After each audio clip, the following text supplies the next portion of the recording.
Amém, irmãos. Boa noite. Jesus ao Senhor. É muito bom estar com vocês mais uma vez para continuar essa série de lições que nós estamos vendo sobre consagração. Nós hoje chegamos à nona lição.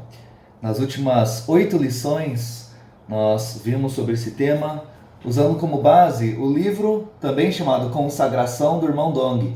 É um livro excelente, uma leitura fantástica, e usamos os capítulos desse livro como referência, como material de apoio para a gente estudar esse assunto, certo?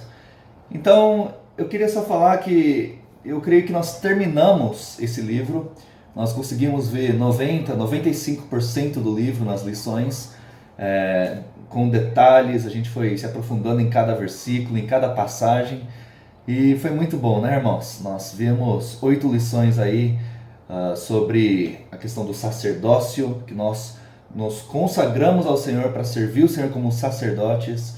Vimos a questão do nazireado, que nós também somos separados do mundo para sermos nazireus de Deus. Também vimos vários sacrifícios ali do Antigo Testamento. Vimos a questão do holocausto, que era colocado no altar para agradar a Deus. Nós também somos esse sacrifício vivo, santo e agradável a Deus. Vimos várias questões, né? Vimos a questão do escravo, do servo, que fura a orelha por amor ao seu Senhor, para servir o seu Senhor por toda a vida. E, por fim, também na última lição, nós vimos a questão da consagração irremissível, que é uma consagração sem volta, sem retorno. Nós nos consagramos totalmente ao Senhor, sem reservas, para viver inteiramente por seu agrado, né? Para viver somente para o nosso Senhor. Então, irmãos, foram várias figuras do Antigo Testamento, várias ilustrações que nós vimos e também aplicamos em nossa vida. Esse livro é muito bom, irmãos, muito bom. Caso algum seapista aí ainda não leu esse livro, eu recomendo fortemente, certo? Vai servir como, é uma excelente leitura para também apoiar todas essas lições que nós tivemos até aqui. Mas agora que nós terminamos esse livro, isso não quer dizer que esgotamos o assunto da consagração. Na verdade, até conversando com o Barbosa esses dias, a gente estava falando que realmente, irmãos, o assunto da consagração praticamente não tem fim, né? Tem muita coisa para a gente ver ainda, graças ao Senhor. Na verdade, assim como a nossa consagração não deve terminar, esse assunto também não... Se a gente for estudando, for vendo as passagens da Bíblia, isso não termina também. Até no livro ele fala aqui, né? Que não existe aposentadoria, irmãos. Nossa vida de consagração, nossa vida cristã, não é como os estudos ou como o trabalho, em que depois de estudar certo tempo, eu concluo aquele curso, ou ensino médio, ensino superior, e aí existe a formatura. E uma vez formado, não precisa mais estudar, né? Ou pelo menos voltar àquela escola, àquela faculdade. Também no trabalho, depois de um certo tempo, né, de trabalho, existe a aposentadoria. E aí você aposenta, não precisa mais trabalhar. Mas na vida espiritual, irmãos, na vida cristã não existe aposentadoria. Nós vamos servir o Senhor, nós vamos nos entregar ao Senhor até a sua volta, ou até o Senhor nos levar, né, irmãos? Mas realmente, por isso tem muito material, muitos versículos, muitas passagens bíblicas ainda, muitos outros livros também sobre consagração que nós ainda vamos continuar vendo, certo? Até aqui, irmãos, nós vimos o que eu diria é a base, é o fundamento da consagração. Nós vimos muitos versículos, passagens bíblicas profundas, passagens importantes, que construíram um bom fundamento para nós conhecermos sobre a consagração, vermos a consagração. Mas a consagração não é algo teórico, irmãos, não é algo só doutrinário, em que a gente, agora eu sei, agora eu conheço, a gente pode falar isso e pronto, acabou, vamos passar para o próximo assunto. Na verdade, irmãos, a consagração não é uma doutrina, é uma experiência, é algo que nós precisamos praticar. Por isso, irmãos, a partir dessa lição, nós vamos começar a ver algumas questões mais práticas da consagração. Nós já vimos o significado da consagração, as várias ilustrações, vários exemplos sobre a consagração, mas a partir dessa lição a gente quer ver o que isso muda em nossa vida. Como que a gente pode praticar isso, viver a consagração. Então, de formas bem práticas, como que isso muda a questão do nosso caráter, como que isso muda o nosso tempo, como nós usamos o nosso tempo, como usamos o nosso dinheiro, como que muda o nosso serviço. Irmãos, a consagração tem que mudar o nosso viver, tem que mudar a nossa vida. Não pode ser algo só doutrinário, senão não adianta nada eu saber tudo sobre consagração, conhecer todos os versículos, eu posso até dar boas mensagens sobre consagração, mas se eu não experimento isso no meu dia a dia, irmãos, esse conhecimento é meio vão, é meio vazio, né? O que o Senhor realmente quer de nós é a nossa própria pessoa, é a nossa real consagração. Então é isso que nós vamos começar a ver a partir de hoje, certo? Hoje, o primeiro assunto é do livro, nós vamos usar como base esse livro aqui, O Caráter do Obreiro do Senhor. Irmãos, esse livro também é fenomenal, fantástico, é muito, muito prático, é um dos livros mais práticos que eu conheço da vida da igreja, falando do caráter, e tem muitos capítulos aqui que estão diretamente ligados à nossa consagração. Porque o caráter, irmãos, como eu falei, a consagração muda o nosso caráter, muda a forma da gente agir, a forma da gente pensar. Se nós realmente somos consagrados, vivemos para o Senhor, isso não tem como a gente passar ileso, né? Sem o Senhor mudar alguma coisa em nosso viver. Por isso, hoje nós vamos ver um pouco sobre a disposição para sofrer. Não é uma disposição para sofrer, não é um assunto muito agradável, né? Assim, que a gente gosta de ouvir sobre isso. Ninguém gosta de sofrer, ninguém quer ouvir sobre sofrer, mas irmãos, isso é uma parte importante da vida de um cristão, é uma parte importante da nossa consagração. Não é que a gente vai sofrer necessariamente, mas precisamos ter essa disposição. Por que vamos falar disso? É um pouco do gancho que nós vimos na aula passada. Na aula passada nós terminamos falando sobre a consagração irremissível, né? Como eu falei, é uma consagração sem volta. Isso está em Levítico. Vamos relembrar um pouco, irmãos? Levítico 27, versículos 28 e 29. Então, só para pegar um gancho da lição passada, Levítico 27, 28 e 29, fala dessa consagração irremissível. Esse, irmãos, é o auge da consagração, é o resultado final da nossa consagração. Nós vimos, né, que em nossa experiência, muitas vezes nós nos entregamos ao Senhor e pouco tempo depois tomamos a nossa vida de volta. A gente se consagra e depois a gente volta atrás, quer viver para nós mesmos, né? E aí fica se entrega e toma de volta, se consagra e toma de volta. Mas, irmãos, se nós continuamente nos consagrarmos ao Senhor, se nós sempre tivermos essa experiência, esse coração de nos entregar ao Senhor, vai chegar um momento em que nós vamos nos entregar irremissivelmente, sem volta. Irremissível quer dizer algo sem retorno. Não tem mais caminho de volta. Amém, irmãos? Então vamos ler aqui. Aqui fala Levítico 27, 28 e 29. No entanto, nada do que alguém dedicar irremissivelmente ao Senhor, de tudo que tem, seja homem ou animal ou campo da sua herança, se poderá vender, nem resgatar. Toda coisa assim consagrada será santíssima ao Senhor. Ninguém que dentre os homens for dedicado irremissivelmente ao Senhor se poderá resgatar, será morto. Nós vimos, na aula passada, que uma consagração irremissível significa ser dedicado para a destruição. Por isso que é sem volta. Uma vez destruído, não tem mais como reparar, como reutilizar aquilo que foi consagrado, né? Da mesma forma, irmãos, nós, quando nos consagramos irremissivelmente ao Senhor, somos como aquele sacrifício que é colocado no altar. Nós vimos na primeira lição sobre consagração que o holocausto, esse animal, Primeiro ele é imolado, depois é esfolado, né? Tira toda a pele. Ele é cortado em pedaços, colocado no altar e queimado. Uma vez percorrido esse caminho, irmãos, não adianta falar, puxa, eu quero meu animal de volta, quero usar ele no campo, que quer dizer, usar nas coisas do mundo. Não, irmãos, uma vez colocado no altar, virou um punhado de cinzas, foi realmente consagrado, dedicado à destruição. Isso é consagração irremissível, irmãos. E nós também devemos nos entregar ao Senhor de tal forma em que não adianta mais querer viver para mim mesmo ou viver para o mundo, não tem como.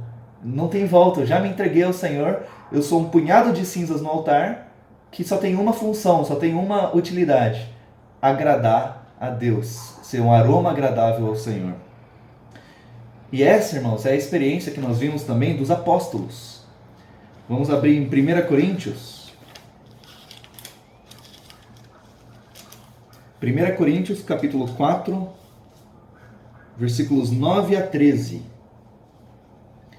1 Coríntios 4, 9 a 13.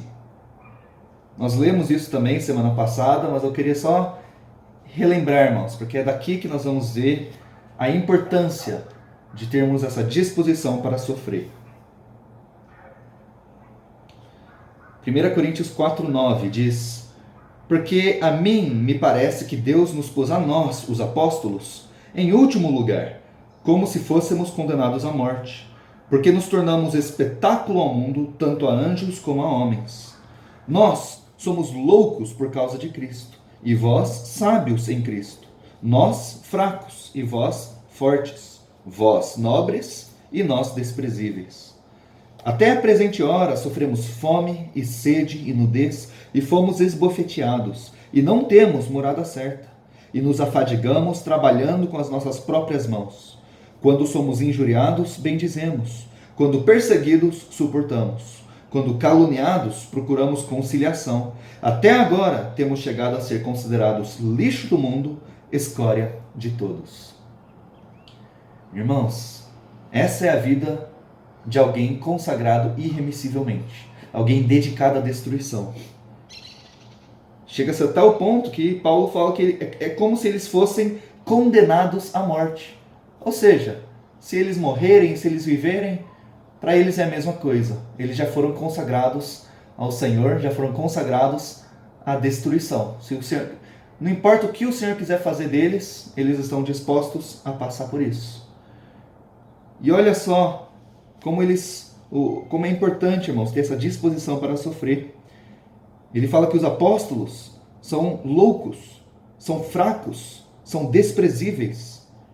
Olha o versículo 11, eles sofrem fome, sede, nudez, são esbofeteados, não têm morada certa, eles se afadigam. Versículo 12, os apóstolos são injuriados, perseguidos, caluniados, chegam até a ser considerados lixo do mundo, escória de todos.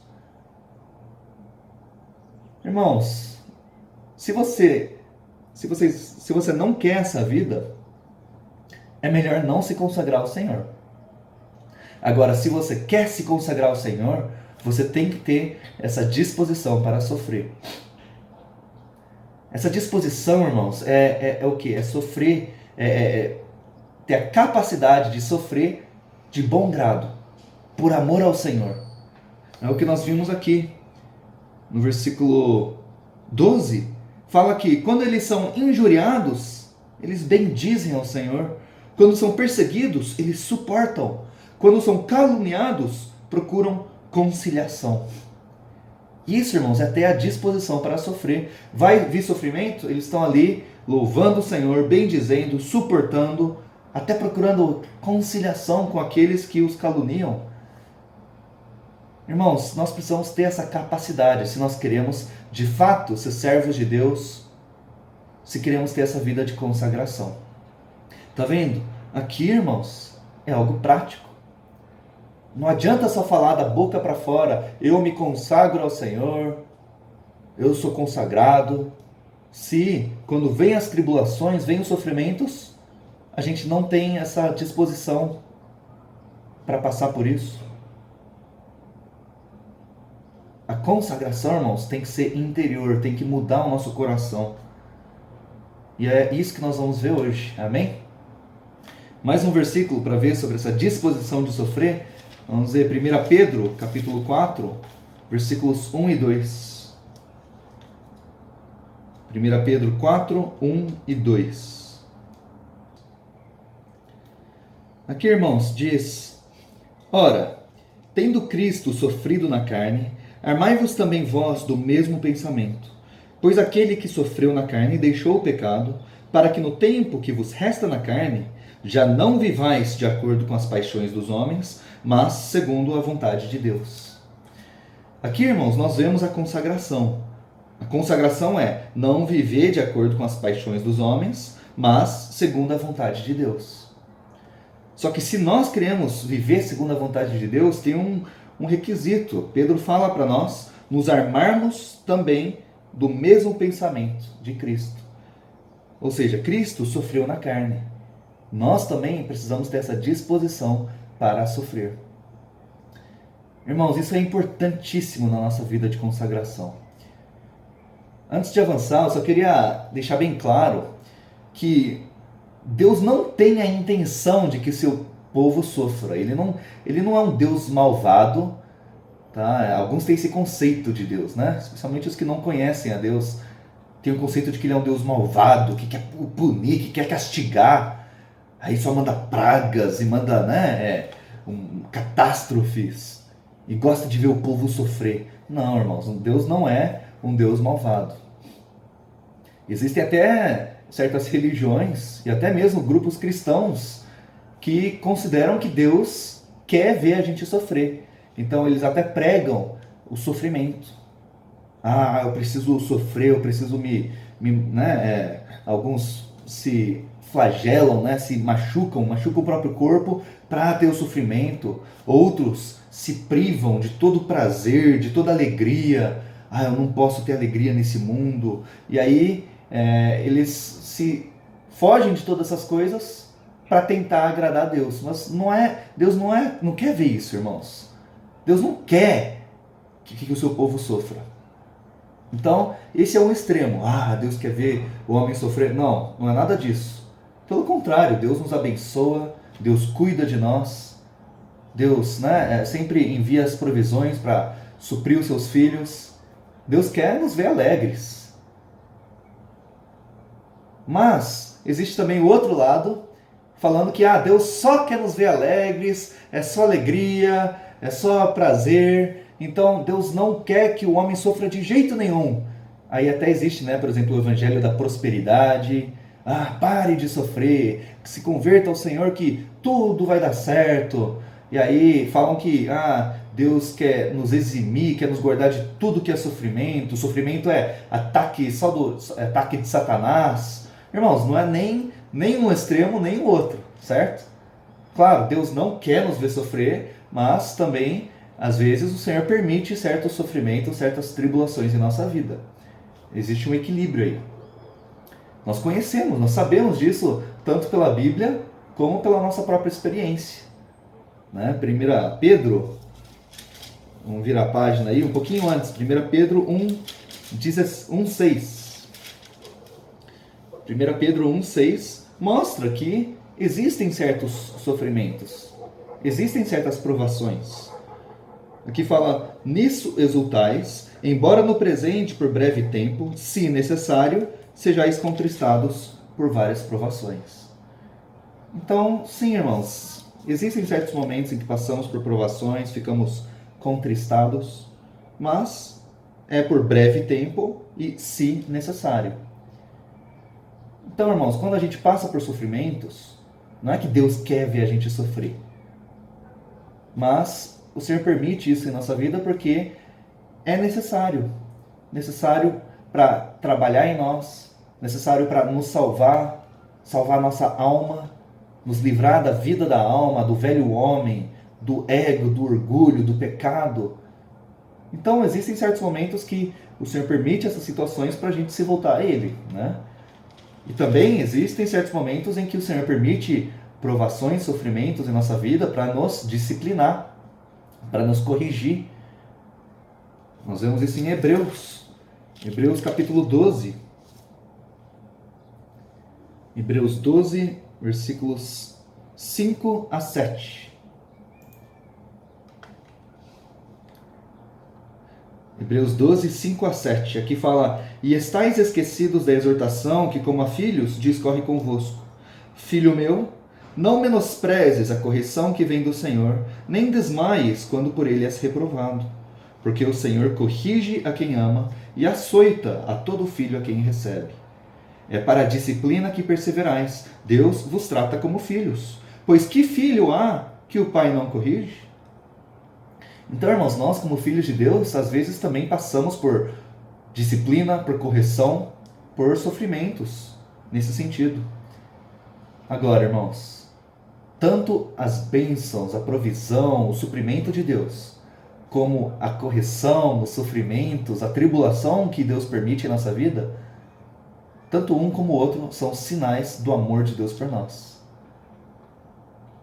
Deus nos ama, então Ele nos abençoa, né? Nós recebemos a bênção porque Deus nos ama. Mas às vezes recebemos a tribulação, a correção, a disciplina, também porque Deus nos ama. Aí que tá, tem gente que quando passa por sofrimentos, não vê isso como amor de Deus para salvar ele, para transformar ele. Aí essa pessoa fala: Deus, por que Deus permitiu isso na minha vida? Deus me abandonou, Deus não me ama. E aí se revolta, se rebela contra Deus. Não, irmãos, nós precisamos ter a disposição para passar por sofrimentos. Quando o Senhor permite algo em nossa vida, nós precisamos olhar e falar: isso é amor de Deus, o Senhor quer trabalhar em mim, o Senhor quer me transformar, quer que eu amadureça espiritualmente. Essa é a forma que precisamos encarar os sofrimentos. Claro, não devemos, tem até outra passagem da Bíblia que fala que não devemos sofrer como ladrão, né? Ou seja, sofrer por causa dos pecados nossos. Tem certos sofrimentos que é porque nós fizemos algo errado. Então, é melhor não fazer nada errado, não pecar para não ter que sofrer. Mas quando os sofrimentos vêm, irmãos, precisamos olhar e falar: Senhor, trabalha em mim, me transforma, eu quero crescer. Amém? Essa é a vida de um consagrado, de alguém, de um servo de Deus, de alguém consagrado ao Senhor. Por isso que precisamos ter a disposição para sofrer.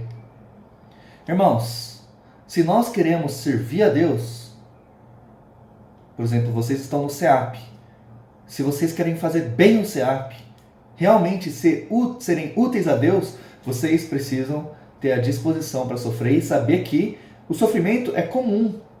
O sofrimento faz parte, inclusive, da vida de um servo de Deus. Paulo que o diga, né? Vamos abrir, irmãos, em 2 Coríntios, capítulo 11. Nós sabemos disso, irmãos, em nossa própria experiência, que um servo de Deus passa por muito sofrimento. Mas só para a gente saber no que a gente está entrando também, certo? Vamos ver 2 Coríntios 11, versículos 23 a 28. Olha a lista de sofrimentos de Paulo. E isso foi na metade do seu ministério. Ele ainda passou por muita coisa no final, tanto que ele virou um mártir, né? Ele morreu por conta do Evangelho. Versículo 23. Sou ministro de Cristo? Falo como fora de mim. Eu ainda mais. Em trabalhos, muito mais. Muito mais em prisões. Em açoites, sem medida. Em perigos de morte, muitas vezes. 5 vezes recebi dos judeus uma quarentena de açoites menos um. Fui 3 vezes fustigado com varas, 1 vez apedrejado, em naufrágio 3 vezes, 1 noite e 1 dia passei na voragem do mar, em jornadas muitas vezes, em perigos de rios, em perigos de salteadores, em perigos entre patrícios, em perigos entre gentios, em perigos na cidade, em perigos no deserto, em perigos no mar, em perigos entre falsos irmãos, em trabalhos e fadigas, em vigílias muitas vezes, em fome e sede, em jejuns muitas vezes, em frio e nudez. Além das coisas exteriores, há o que pesa sobre mim diariamente, a preocupação com todas as igrejas. Rapaz, imagina você passar por essa lista toda. talvez logo no primeiro item, em trabalhos, muito mais, a gente já fale, não, chega, não quero mais, parei. Mas, irmãos, Paulo passou por tudo isso e ainda estava perseverando. Por quê? Porque ele fala no 28, pesa sobre ele diariamente a preocupação com todas as igrejas. Ele tinha uma visão, ele tinha um encargo, ele tinha uma comissão interior que pesava sobre ele. Mas ele também tinha a disposição para sofrer. Irmãos, nós podemos ter muito encargo pela igreja, podemos ter muito amor pelo Senhor, mas se a gente não tiver a disposição para sofrer, nosso ministério para muito cedo. Nós caímos logo, desistimos logo, e aí o Senhor não pode nos usar. Por que Deus pôde usar Paulo tão fortemente? É porque ele tinha essa disposição. O Senhor, irmãos, até deixa claro isso em Mateus, vamos dizer, Mateus 8, 19 e 20. Mateus 8, 19 a 20.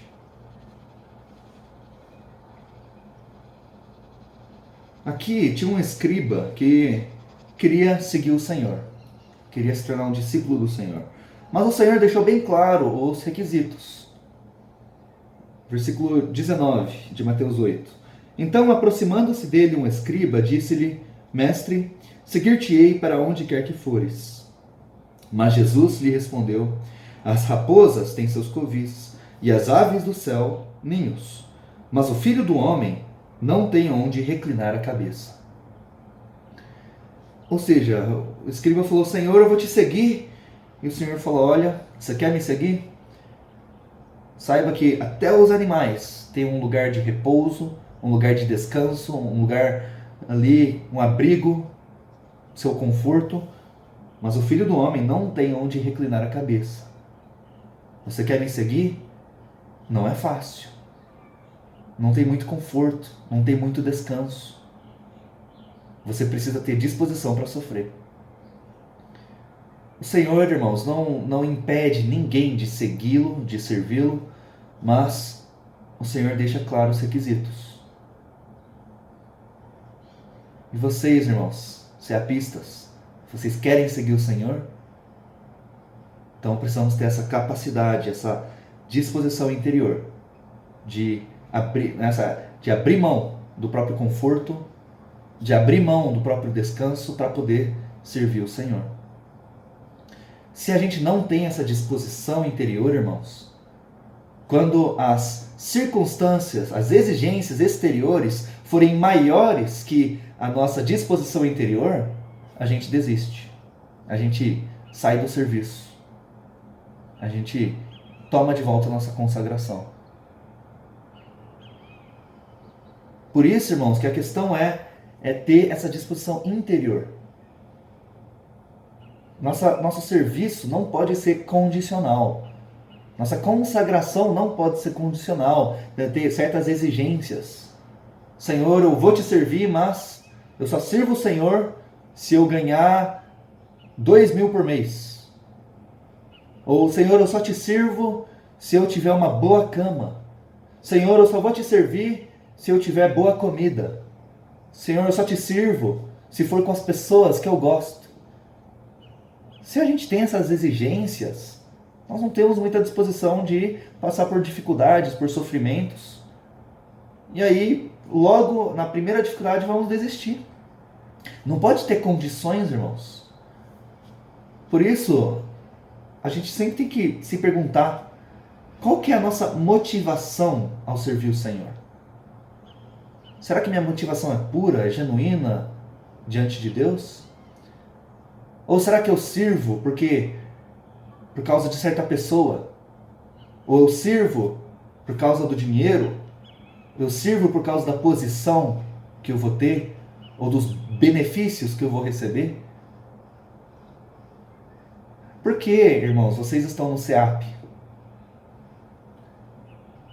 Vocês estão no SEAP por causa do currículo? Para falar que fez SEAP depois?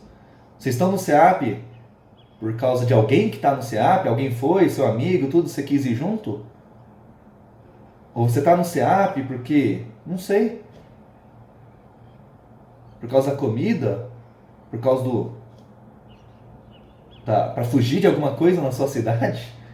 Irmãos, talvez alguns estejam no SEAP pelos motivos até errados, mas graças ao Senhor nós temos o arrependimento, nós podemos nos voltar ao Senhor, sempre ter um novo começo e nos consagrar novamente ao Senhor.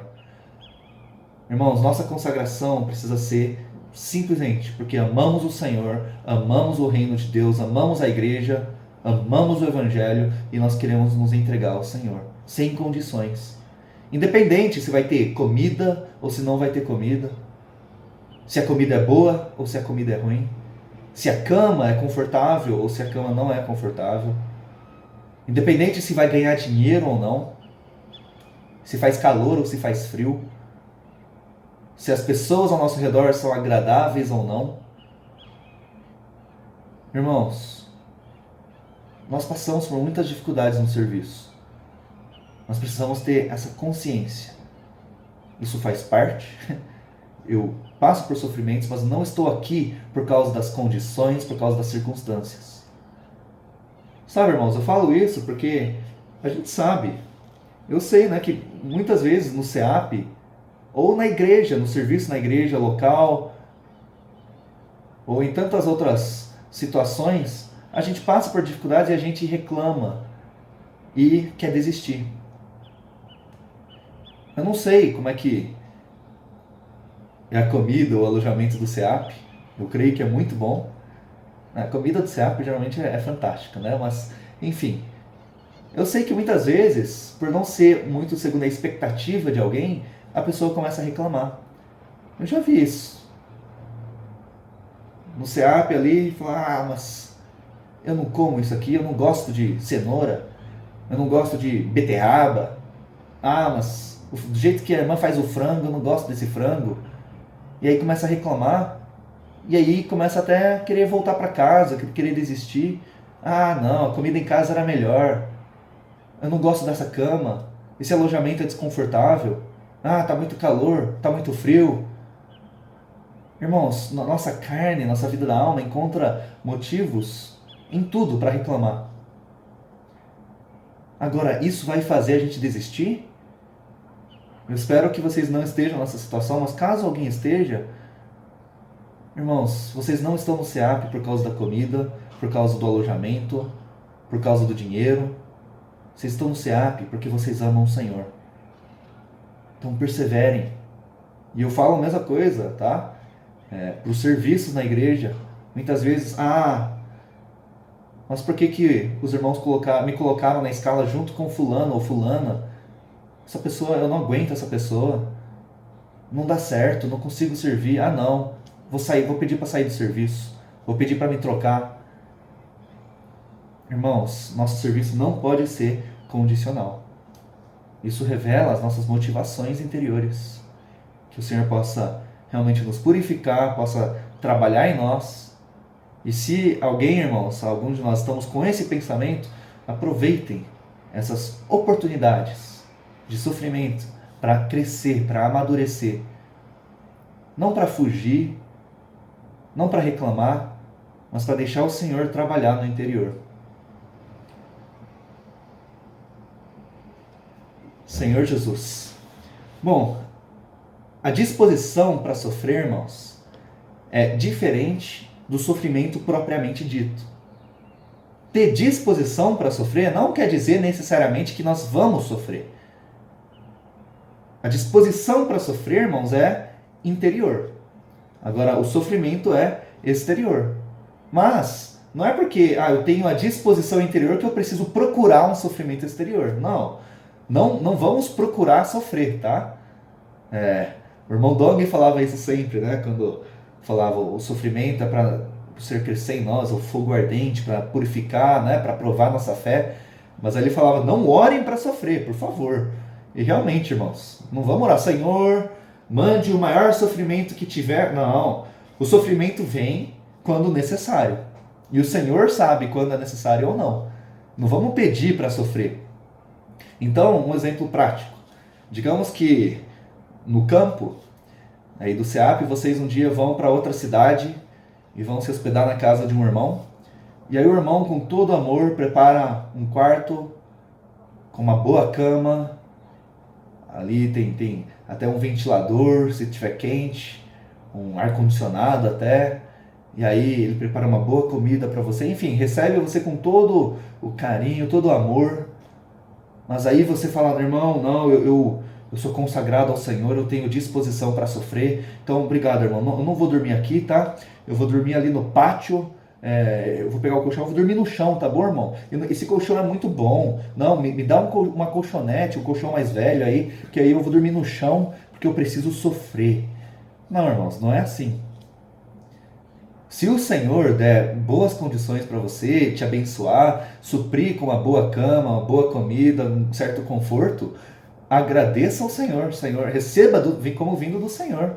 Obrigado, Senhor, pelo teu cuidado, obrigado pela tua bênção e desfrute. Mas, interiormente, você não está apegado a isso. Você ainda tem a disposição para sofrer. Você não está apegado a um bom colchão. Pode vir o colchão que vier, pode ser pode ter que precisar dormir no chão, ou no chão mesmo, sem colchão, ou pode dormir no melhor colchão do mundo. Para você, isso pouco importa, porque interiormente você não está apegado a nada. A comida, pode vir uma comida, a comida da mãe ou da avó, né? Aquela comida que todos nós amamos, né?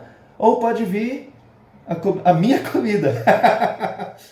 O miojo, né, sabor frango caipira, assim, pouco importa. Fala, não, você não está apegado a uma comida específica. Isso é ter disposição interior, irmãos. Não quer dizer que você precisa sofrer. Sabe, a disposição interior vale muito mais até do que o sofrimento exterior. E como são duas coisas diferentes, é possível duas coisas. Primeiro, é possível que alguém sofra exteriormente, passe por muito sofrimento, sem disposição nenhuma interior. Então a pessoa sofre. Rapaz, a gente conhece muitos irmãos assim. A vida é difícil, mas porque eles não têm a disposição interior, eles não são transformados.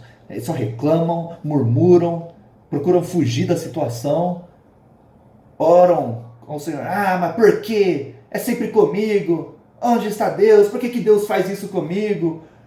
Ah, olha fulano, a vida de fulano é muito melhor. Reclama, murmura, até se rebela contra Deus, mas porque interiormente não tem disposição nenhuma. Irmãos, no fim, isso não traz nenhum aprendizado, isso não traz crescimento, não traz experiência do sofrimento, né? Assim, maturidade. A pessoa passa por todos os sofrimentos em vão. Não adiantou nada. O contrário também é verdade. É possível alguém ter a disposição interior para sofrer muito e não passar por nenhum sofrimento. Mas para o Senhor, na questão do caráter de um servo de Deus, é mais precioso essa disposição interior do que a experiência do sofrimento exterior sem nenhuma disposição interior. Ou seja, é preferível ter a disposição interior e não sofrer, claro, né? Ninguém quer sofrer, mas é preferível isso do que passar por muitos sofrimentos e não ter disposição nenhuma. Tem irmãos que acham que o mero sofrimento vale alguma coisa. E até reclamam ou dão testemunhos do sofrimento deles, lamentando, mostrando como a vida deles é difícil, como se isso fosse algo de valor. Ah, porque ano passado eu passei por isso, e aí fizeram isso comigo, e aí fizeram aquilo, e aí eu passei por aquilo outro. Aí eles lamentam, reclamam, né? Falam da vida, como é difícil, e até mostram assim, olha como eu sofro, olha como a minha vida é difícil. Mas irmãos, se interiormente eles não aprenderam nada com isso, não tiveram nenhuma disposição para isso, eu sinto dizer que esse currículo todo de sofrimentos, diante do Senhor, não tem muita utilidade. Ainda mais se nós queremos servir a Deus. Ainda mais se nós queremos ser vencedores. O que é um vencedor, irmãos? Qual que é a característica de um vencedor? Vamos abrir em Apocalipse, capítulo 12. Apocalipse 12, versículo 11. É um versículo bem famoso. Nós conhecemos bastante, temos lido bastante recentemente. Aqui mostra certas características de um vencedor. Apocalipse 12, 11. E aqui diz: eles, pois, o venceram por causa do sangue do Cordeiro e por causa da palavra do testemunho que deram, e mesmo em face da morte, não amaram a própria vida. Eu quero dar foco aqui na questão de não amar a própria vida. Isso é ter disposição para sofrer. Quem ama a própria vida não quer sofrer. Ele quer preservar a sua vida. E a vida aqui, irmãos, pode ser tanto a vida física como a vida da alma, certo? A vida natural, com suas preferências, suas vontades. Quem ama a própria vida, irmãos, quando enfrenta situações difíceis, enfrenta sofrimentos, eles querem fugir, querem se preservar. Choram: mas por que está acontecendo comigo? Reclamam. Agora, se nós queremos ser servos de Deus, não devemos amar a própria vida. Essa, irmãos, é a forma de nós vencermos o inimigo. O que é um vencedor? O vencedor é aquele que vence, que derrota o inimigo. Porque, irmãos, especialmente nós que queremos servir ao Senhor, Satanás nos ataca por meio dessas coisas. Se nós não queremos sofrer, ele vai usar justamente essa falta de disposição para nos derrubar. Se, por exemplo, eu tenho medo do calor, eu não quero passar por calor, não quero, enfim, eu não gosto, prefiro o frio. E eu sou assim, tá, irmãos? Eu não gosto do calor, mas se eu não tenho a disposição de passar calor, o Satanás vai usar o calor para me derrubar. Aí, na hora de, por exemplo, sair para pregar o evangelho, para fazer comportagem dinâmica, se tá um calorzão ali fora, que, rapaz, tá quente esses dias, né? Tá muito quente. Satanás vai usar isso para me derrubar. Aí eu vou falar: eu não quero sair hoje, não, olha o sol, olha o calor, não quero, não, vou ficar aqui dentro. E aí eu de todo jeito vou fugir da pregação do evangelho. Pronto, Satanás já me derrubou, já me tirou de cena. Ou o frio. Digamos que eu não gosto de frio. Tá muito frio hoje para pregar o evangelho. Pronto, Satanás já me derrubou. Irmãos, essa falta de disposição para sofrer é uma brecha que o inimigo encontra para nos fazer cair. Agora, se nós temos disposição para sofrer, Satanás pode jogar calor, pode jogar frio, pode jogar problemas, dificuldades, falta de dinheiro, falta de conforto, até doença, enfim, tantas coisas, e nós vamos estar firmes. Eu vou continuar servindo, porque eu não sirvo por causa das condições, das circunstâncias, eu sirvo porque eu amo ao Senhor. E é por isso que os vencedores que não amam, vencem, eles não amam a própria vida. Satanás fica lançando ataques, mas porque eles não amam a própria vida, permanecem firmes e acabam derrotando o inimigo. Essa experiência, irmãos, de todos os heróis da fé, essa experiência até dos mártires. Vamos ler Hebreus, capítulo 11.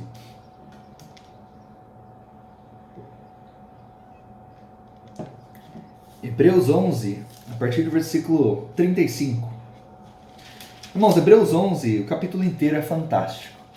Ele é o capítulo da fé, é o hall da fé, né? Ali tem a lista, irmãos, de todos os que viveram pela fé na Bíblia, os heróis da fé. E aí no versículo 35, a partir da metade do versículo, fala assim: alguns foram torturados, não aceitando o seu resgate, para obterem superior ressurreição. Outros, por sua vez, passaram pela prova de escárnios e açoites, sim, até de algemas e prisões. Foram apedrejados, provados, cerrados pelo meio, mortos a fio de espada, andaram peregrinos, vestidos de peles de ovelhas e de cabras, necessitados, afligidos, maltratados. Homens dos quais o mundo não era digno, errantes pelos desertos, pelos montes, pelas covas, pelos antros da terra. Olha só, irmãos, essa lista, aqui é a lista dos mártires, daqueles que sofreram pelo Senhor e morreram pelo Senhor. Eles foram heróis da fé, eles foram vencedores, porque não amaram a própria vida. Não quiseram se preservar, não quiseram, enfim, guardar a própria vida, eles estavam dispostos a sofrer e até a morrer pelo Senhor. Esses são os que foram fiéis até a morte.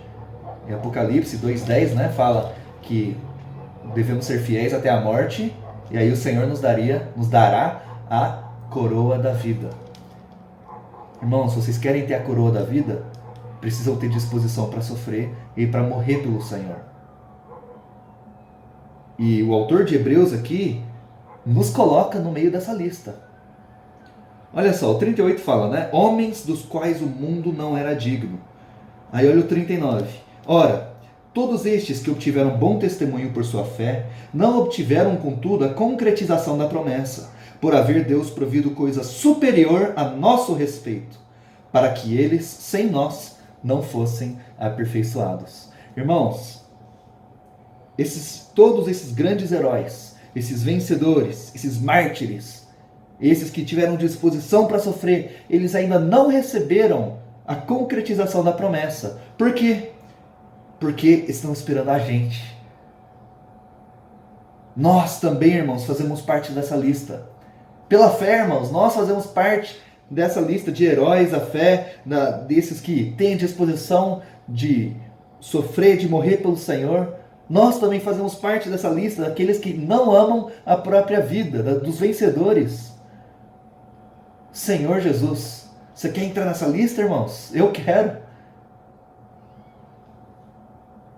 Por isso, precisamos nos perguntar, o que é mais importante, irmãos? Sabe, quando a gente quer começar a reclamar dos sofrimentos, quando a gente quer começar a fugir dos sofrimentos, a gente precisa perguntar, o que é mais importante? Eu preservar a minha vida, preservar o meu conforto, ou preservar o avanço da obra do Senhor? O que é mais importante? Eu salvar a minha própria vida, salvar a minha pele, ou eu salvar a vida das pessoas? Salvar a alma das pessoas, definir a eternidade das pessoas? Quando a gente faz essas perguntas, irmãos, as coisas realmente entram na posição certa. Naturalmente, na carne, nós amamos a nossa própria vida, queremos fugir dos sofrimentos. Mas, irmãos, quando a gente vê que o que está em jogo é o reino de Deus, a volta do Senhor, a igreja, a vida das pessoas, a eternidade das pessoas, aí nós vemos que realmente eu preciso ter um pouco de disposição para sofrer. Porque o que está em jogo é muito maior do que a minha própria vida. Essa, irmãos, é uma lição que Paulo aprendeu. Paulo sofreu muito e vamos ver Filipenses, capítulo 4. Filipenses 4, versículos 11 a 13. Filipenses 4, 11 a 13. Aqui diz, digo isto não por causa da pobreza, porque aprendi a viver contente em toda e qualquer situação. Tanto sei estar humilhado como também ser honrado. De tudo, em todas as circunstâncias, já tenho experiência, tanto de fartura como de fome, assim de abundância como de escassez. Tudo posso naquele que me fortalece. Tá vendo, irmãos? Esse é o testemunho de alguém que aprendeu a sofrer. Ele aprendeu a viver contente em toda e qualquer situação. Na abundância, louvado seja o Senhor. Na escassez, louvado seja o Senhor. Na fartura, obrigado, Senhor. Na fome, obrigado, Senhor. Irmãos, essas coisas não impediam o serviço de Paulo. E porque Paulo teve essa experiência, teve essa realidade, o evangelho avançou muito mais. Nós conhecemos a história de Paulo e Silas na prisão. Isso está em Atos, capítulo 16, versículo 22 a 25. Eu não vou ler a história toda, nós conhecemos já, né? Mas do 22 a 25 nós vemos o sofrimento deles e a reação deles, a atitude deles diante disso. Atos 16, 22. Levantou-se a multidão, unida contra eles, e os pretores, rasgando-lhe as vestes, mandaram açoitá-los com varas. E depois de lhes darem muitos açoites, os lançaram no cárcere, ordenando ao carcereiro que os guardasse com toda a segurança. Este, recebendo tal ordem, levou-os para o cárcere interior e lhes prendeu os pés no tronco. Então olha só, eles foram açoitados, presos, no tronco ainda. Versículo 25. Por volta da meia-noite, Paulo e Silas oravam e cantavam louvores a Deus, e os demais companheiros de prisão escutavam. Irmãos, o que nós faríamos no lugar de Paulo e Silas? Ó Senhor Jesus, que o Senhor nos dê tal disposição para sofrer como o deles. Açoitados, presos injustamente, os pés ali no tronco, meia-noite, rapaz, eles deveriam estar cansados, doloridos, eles estavam orando e cantando louvores a Deus. Eu não sei vocês, mas talvez no lugar deles, né, na nossa carne, eu falaria, não, Senhor, por quê? Por que isso comigo? Por que o Senhor fez isso? Eu estava te servindo, pregando o evangelho, você não me chamou para isso?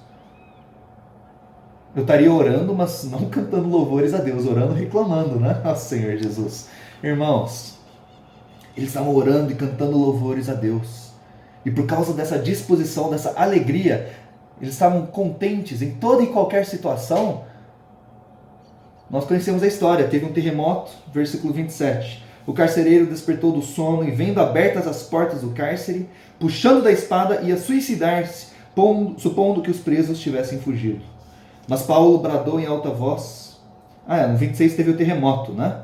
E aí abriu todas as cadeias, abriu as celas. E aí no 28 fala: mas Paulo bradou em alta voz: não te faças nenhum mal, que todos aqui estamos. Então o carcereiro, tendo pedido uma luz, entrou precipitadamente e, trêmulo, prostrou-se diante de Paulo e Silas. Depois, trazendo-os para fora, disse: senhores, que devo fazer para que seja salvo? Responderam-lhe: crê no Senhor Jesus e serás salvo tu e a tua casa. E lhe pregaram a palavra de Deus e a todos os de sua casa. Irmãos, por causa dessa disposição, da alegria que eles tinham durante os sofrimentos, eles puderam salvar o carcereiro. Foi assim que a igreja em Filipos começou. Começou com Lídia e também a casa do carcereiro. Porque eles estavam dispostos a sofrer. Sabe, irmãos, quando nós não temos essa disposição, nós barramos o avanço do evangelho. Quando nós não queremos, quando nós fugimos ou reclamamos nos sofrimentos, o Senhor não tem um canal, um instrumento ali para estabelecer o reino. Nós, irmãos, precisamos ser esses canais, esses servos, consagrados irremissivelmente ao Senhor. Para terminar, 1 Tessalonicenses 5,18 fala, vamos abrir? 1 Tessalonicenses 5,18.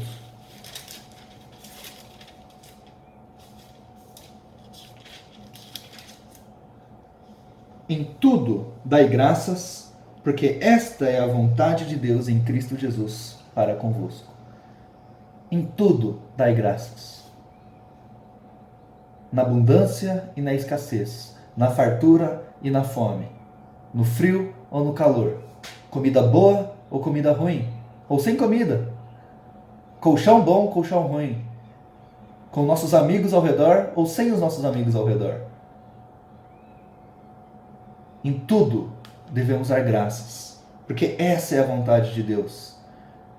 Irmãos, se queremos ser esses servos consagrados ao Senhor, as circunstâncias exteriores, as coisas terrenas, não devem significar muito para nós. Nós precisamos estar preparados, dispostos para servir o Senhor em toda e qualquer situação. Por isso, graças ao Senhor, vocês estão no SEAP. Vocês estão no SEAP para aprender essas lições, irmãos. Para serem aperfeiçoados, para serem preparados. Eu não sei o que o Senhor preparou para cada um de vocês aqui para frente. Se vai ser uma vida muito confortável ou uma vida muito difícil. Mas não importa, irmãos. Nós somos consagrados irremissivelmente ao Senhor. Vamos nos entregar ao Senhor de uma forma assim, incondicional. E essa é a verdadeira consagração. Amém, irmãos? Então é isso, nós terminamos aqui hoje a nossa lição. É uma lição prática, muito prática. Não muito fácil de praticar, né? Mas que possamos ter essa experiência. Amém, irmãos? Jesus é o Senhor.